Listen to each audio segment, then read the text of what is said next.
Graça e paz do Senhor Jesus Cristo a todos os irmãos.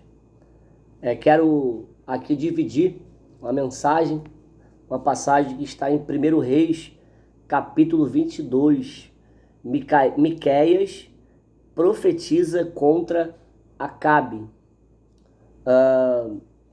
Vamos ler? E eles continuaram 3 anos sem guerra entre a Síria e Israel.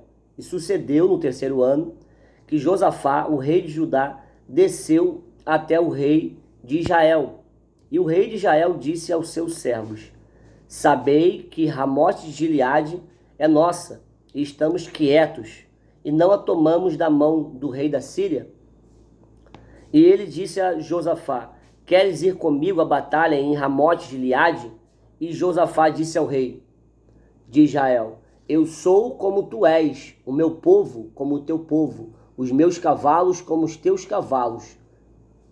E Josafá disse ao rei de Israel: Rogo-te que consultes a palavra do Senhor hoje. Olha que enfatiza: rogo-te que consultes a palavra do Senhor hoje. Então, até então, ele não tinha direção de Deus. Ele estava seguindo as suas próprias vontades. E aí fez aliança com um outro rei para unir forças para assim dominar uma área que para ele era dele.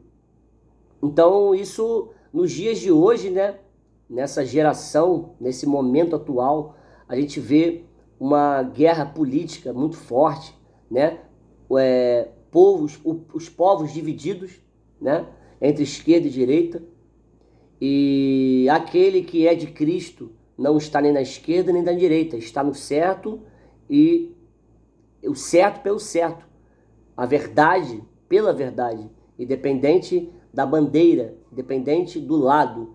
Nós não temos lados, nós somos do alto, nós somos da cidade celestial, nós somos do Pai, nós somos de Deus, nós somos um povo que crê e confia no seu poderio.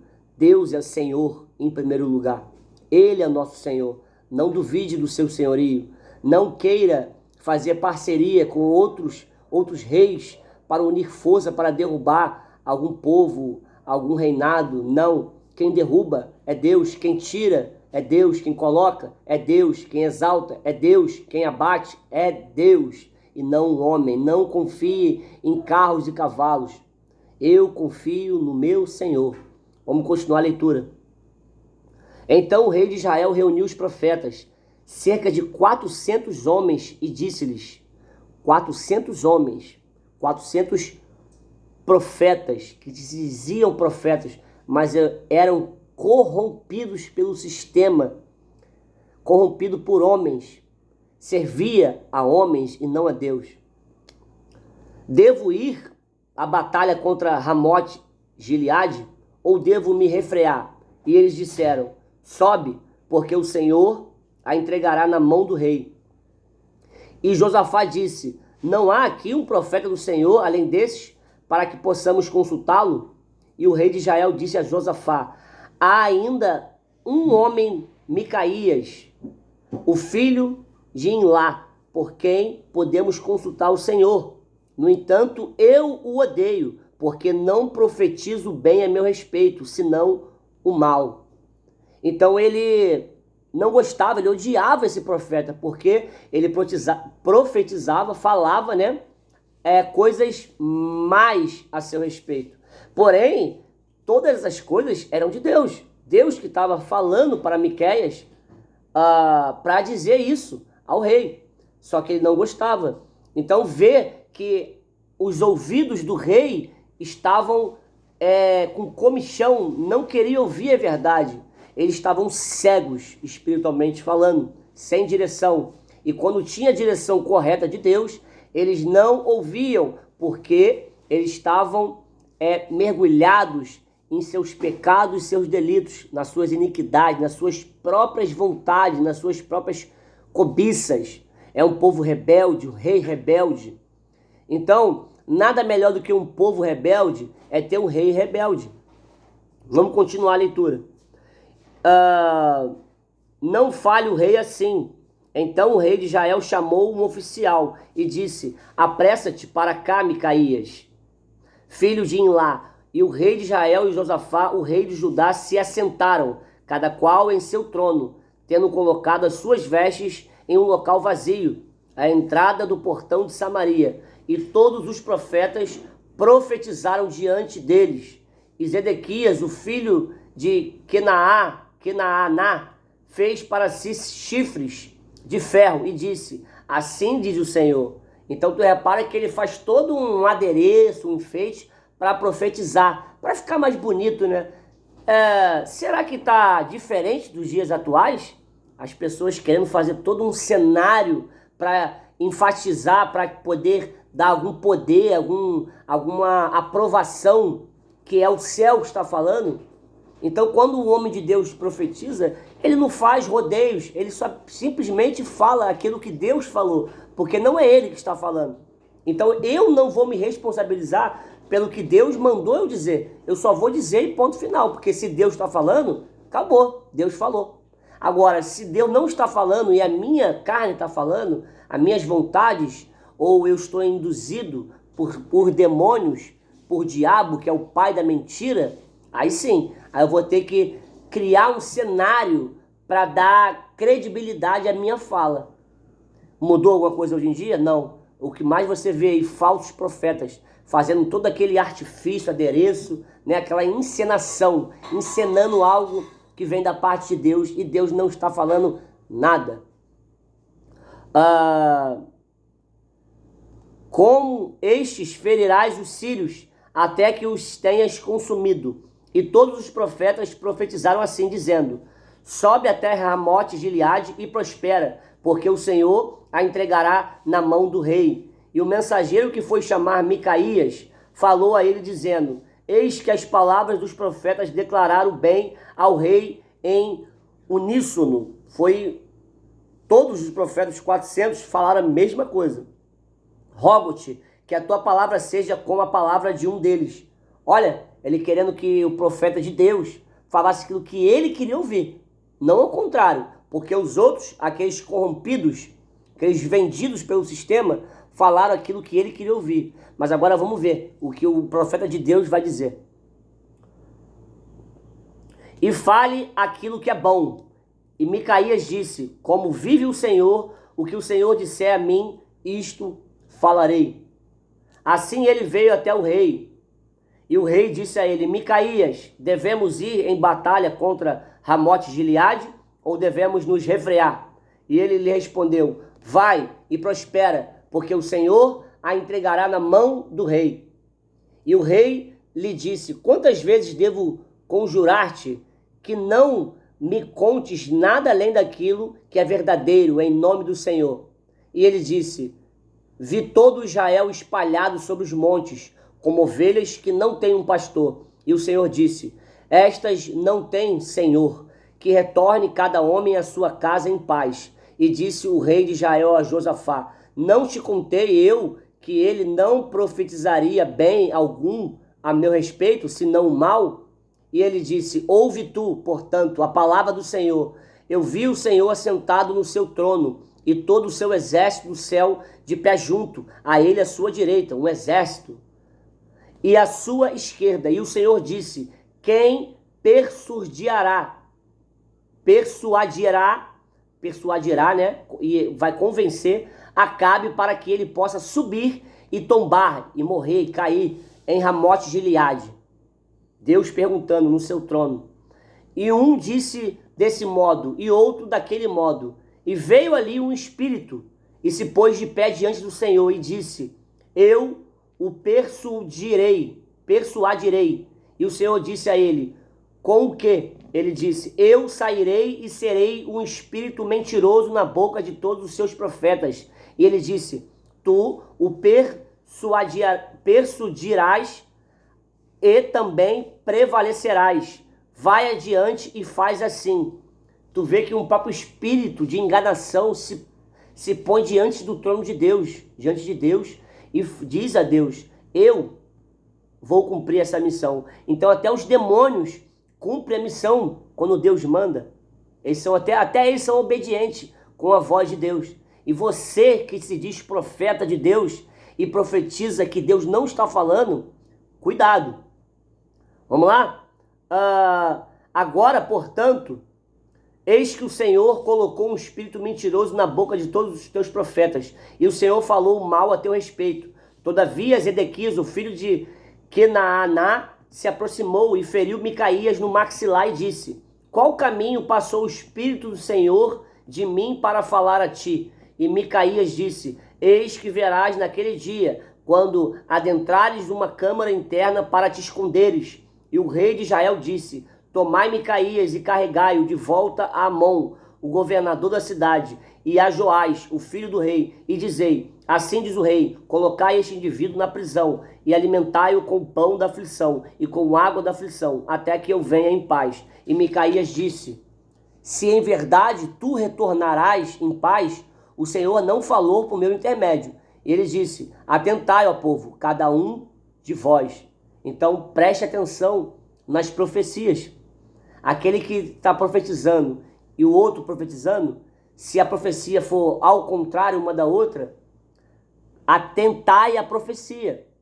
E a profecia que se cumprir, essa sim é a profecia que o Senhor disse, porque o que o Senhor fala, ele cumpre. Porque Deus, ele é Deus.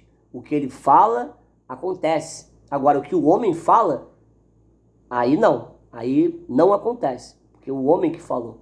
Porque quem dá a palavra final é Deus e não homens. Então não confie em homens, não confie em políticos, não confie na esquerda nem na direita. Confie no Senhor, que está acima de tudo e de todos.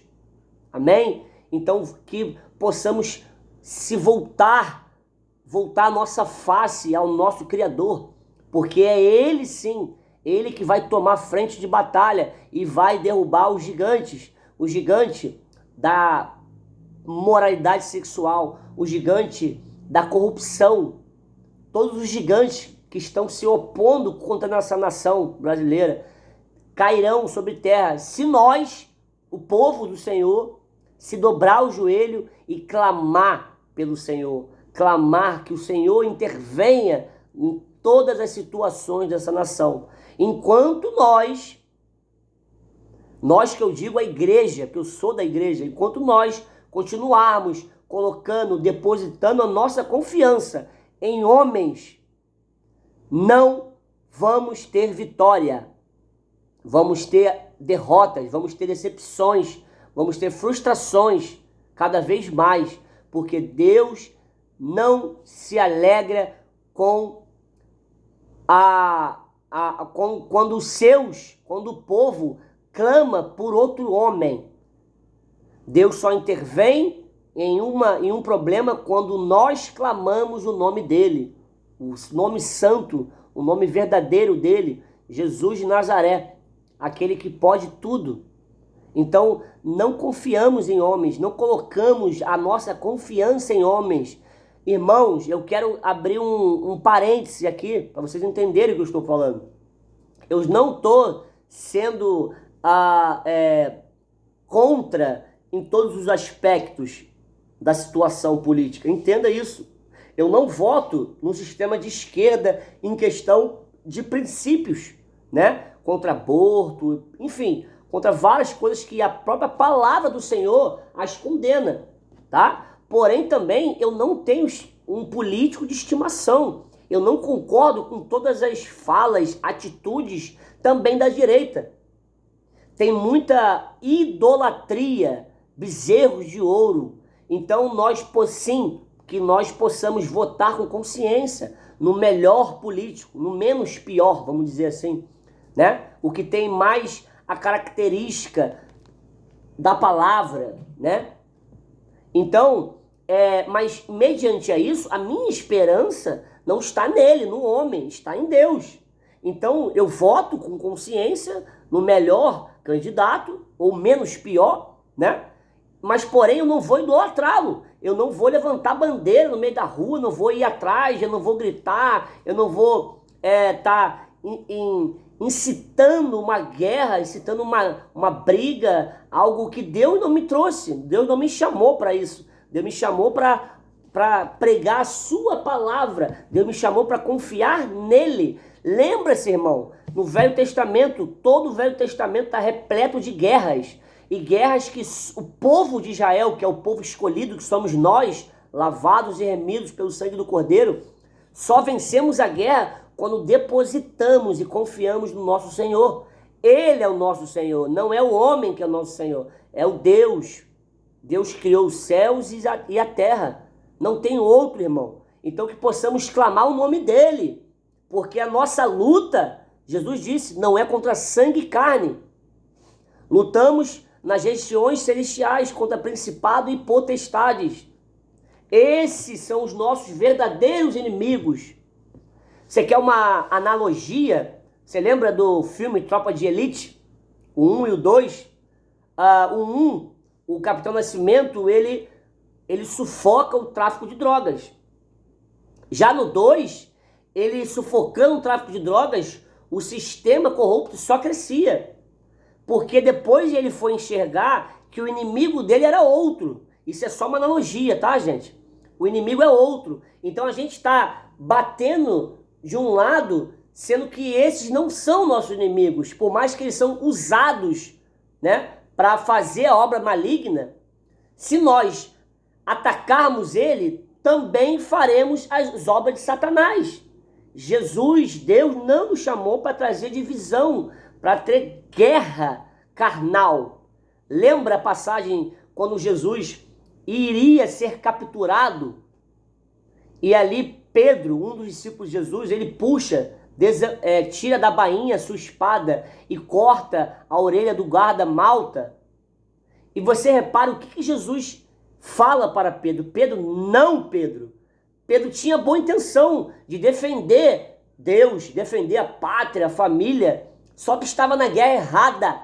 E o diabo estava pedindo a Deus para peneirá-lo, para ceifar ele, para cirandar com ele. O diabo queria a vida dele, o diabo queria levar a vida dele, a alma dele. Porque ele estava entrando num caminho de guerra carnal. E nós não fomos chamados para isso, irmão. E Jesus repreende Pedro, restaura a orelha do guarda malta e mostra para Pedro que ele está no controle. Ele não perdeu o controle, ele não precisa de ajuda humana para vencer uma batalha. E quero te lembrar, Deus não perde uma batalha, irmãos. Ele não perde uma batalha, não tem uma batalha que Deus entrou e ele perdeu. Ele vence todas, porém, precisamos, como o povo de Deus, clamar pelo santo nome dele e se arrepender dos nossos maus caminhos e pedir perdão. Senhor, perdoa as orelhas que arrancamos até agora. E nesse momento entregamos, Senhor, esta guerra em tuas mãos, porque é o Senhor dos exércitos, que irá na frente de batalha, e todos os gigantes irão cair sobre terra em nome do Senhor Jesus. Amém, irmãos? Que essa palavra entre na sua mente, nos seus ouvidos, e vá até seu coração, e traga verdade, e traga lucidez, que as escamas dos seus olhos possam cair nesse momento, e você possa enxergar que a nossa guerra não é essa, não é guerra humana. Amém? Que essa palavra sirva de alerta, de despertar. Desperta, povo. Despertai. Despertai que Deus irá vencer essa batalha. Em nome de Jesus, eu como um homem de Deus, um cristão, eu peço ao Senhor dos exércitos, Senhor, tome a frente de batalha, Senhor. Essa batalha não é minha, essa batalha é tua, eu te coloco na frente de batalha, assim como o rei Davi. Davi, ele colocou Deus na frente de batalha, na frente de Golias. Era impossível de Davi vencer Golias. Impossível de Davi vencer Golias com sangue e carne. Mas ele entendeu que Golias, ele estava confrontando não Davi, mas sim o exército do Deus vivo. E quem é o dono do exército? É Deus. Então Golias estava confrontando o próprio Deus. E quando Davi entendeu isso, ele falou, Senhor, quem é esse incircunciso? Senhor, essa batalha é tua. E ele foi apenas um instrumento na mão de Deus para derrubar o gigante. mas quem derrubou o gigante foi Deus. Então entenda, entregue essa batalha na mão do Senhor. Ore, jejue, leia a palavra, interceda, peça misericórdia para as pessoas que estão cegas, né? Para as pessoas que estão sendo usadas por Satanás, porque Jesus falou, quando estava na sua cruz, ele disse: Pai, perdoa, porque eles não sabem o que fazem. Então, Senhor, perdoa-os, Pai, porque eles não sabem o que fazem. Amém? Fiquem todos com Deus e até o próximo vídeo. Um abraço.